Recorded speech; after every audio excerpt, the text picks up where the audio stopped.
Board नहीं है मेरे पास, कुछ और अरेंजमेंट है क्योंकि मैं अपने स्टूडियो में हूँ नहीं।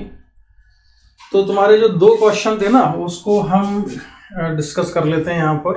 एक क्वेश्चन था जिसमें कि एक प्लेन मिरर है यहाँ पर और दूसरा प्लेन मिरर यहाँ पर है, दोनों पैरेलल है। ये एक प्लेन मिरर, ये दूसरा प्लेन मिरर, ठीक है। सब क्लियर दिख रहा है? Yes sir. इनके बीच का डिस्टेंस कितना है? 0.2 और इसकी लेंथ कितनी है प्लेन मिरर की? ये है 2√3 मीटर की इक्वल, ठीक है। यहाँ पर एक रे ऑफ लाइट इंसिडेंट होती है, यहाँ से इसका एंगल ऑफ इंसिडेंस कितना है? 30 डिग्री के बराबर है, राइट। तो एंगल ऑफ रिफ्लेक्शन कितना होगा? ये भी 30 डिग्री होगा। तो ये रे ऑफ लाइट यहाँ पर चली गई, फिर यहाँ इंसिडेंट हुई, तो ये एंगल ऑफ इंसिडेंस कितना है? 30 है, फिर यहाँ पर आएगी, ठीक है। ये नॉर्मल, ये एंगल ऑफ इंसिडेंस कितना है? 30, ये 30 था। तो एंगल ऑफ रिफ्लेक्शन फिर कितना होगा? 30 डिग्री एंड सो ऑन। इस तरह से ही चलता रहेगा। अब जो देखो कि जो पहला रिफ्लेक्शन होता है, पहला रिफ्लेक्शन होने के बाद ये कितना डिस्टेंस कवर कर लेती है।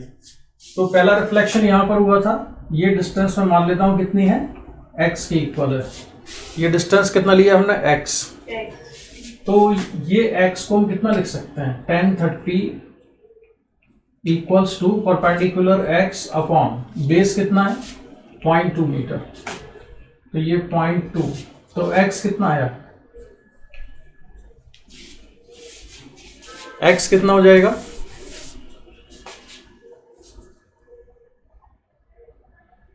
0.2 इंटू cos 30 यानी 2/10 और cos 30 1/√3। तो x कितना हुआ? 1/5√3। ये x की वैल्यू आ गई, ठीक है।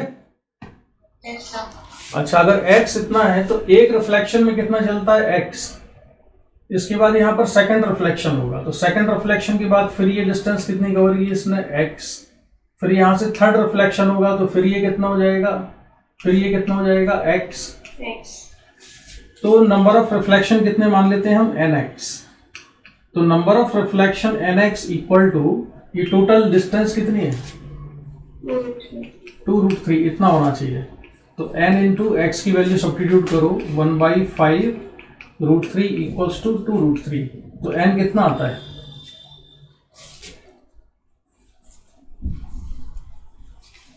कितना हुआ n? 30। तो इसका आंसर हुआ 30। इसमें कोई डाउट? अच्छा, इसके बाद नेक्स्ट क्वेश्चन जो है उसमें करना होगा हमको कुछ अप्रोक्सीमेशन। तो अभी सो के उठी हो क्या? नहीं सर, अभी बाहर गई थी वहाँ। अच्छा, क्योंकि तुम तो बड़ी जल्दी उठ जाती हो सुबह। यस सर, बाहर गई थी। अभी ऑप्टिक चल रहा है क्लास में या खत्म हो गया? चल रहा है सर, अभी लेंस चल रहा है। ये शीट के क्वेश्चन है कि क्वेश्चन पेपर के हैं? नहीं सर, शीट पे है।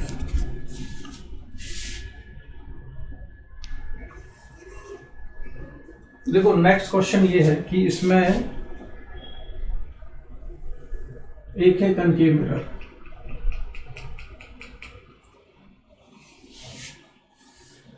और ये है प्लेन मिरर, ठीक।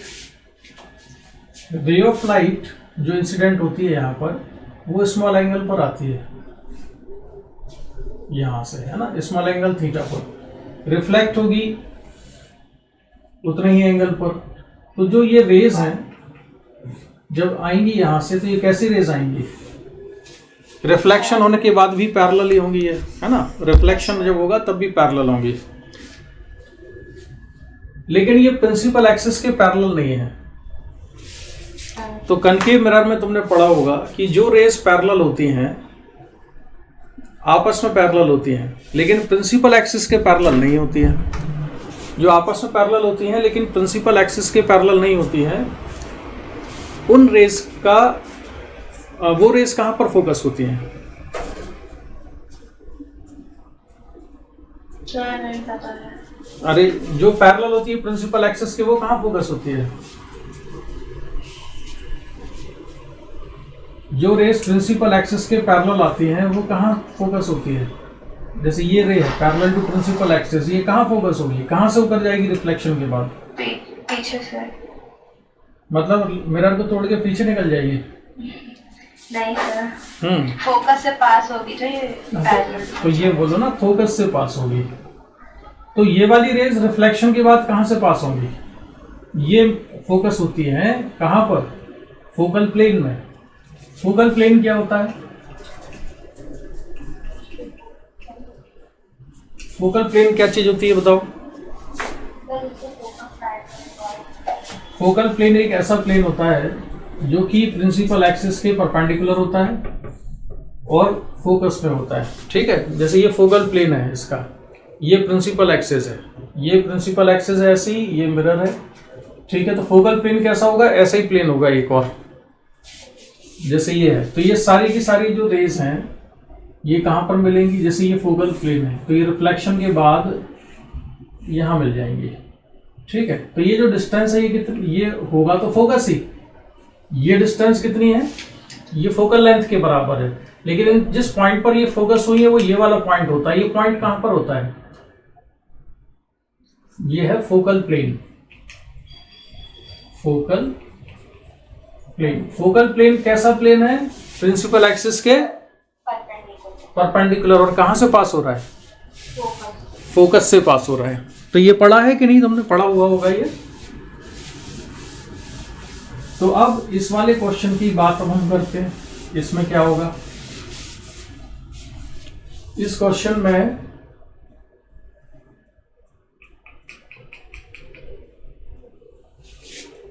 ये है प्लेन मिरर। अच्छा, कोऑर्डिनेट एक्सिस कहां पर लिए? ये एक्स एक्सिस है, ये वाई एक्सिस है। ये डिस्टेंस कितनी है? डी के इक्वल है। ठीक है, अब ये जो एंगल है ना बहुत छोटा है, तो एंगल बहुत छोटा है तो हम अप्रोक्सीमेटली ये मानते हैं कि जो ये पैरेलल रेज आ रही हैं वो ऐसी आ रही हैं, पैरेलल रेज यहां से ऐसे, और रिफ्लेक्शन के बाद जब ये यहां पर मिलेंगी, इधर ये फोकस होंगी, तो ये क्या है? फोकल प्लेन है। और ये क्या कहलाएगी? इसकी इमेज कहलाएगी।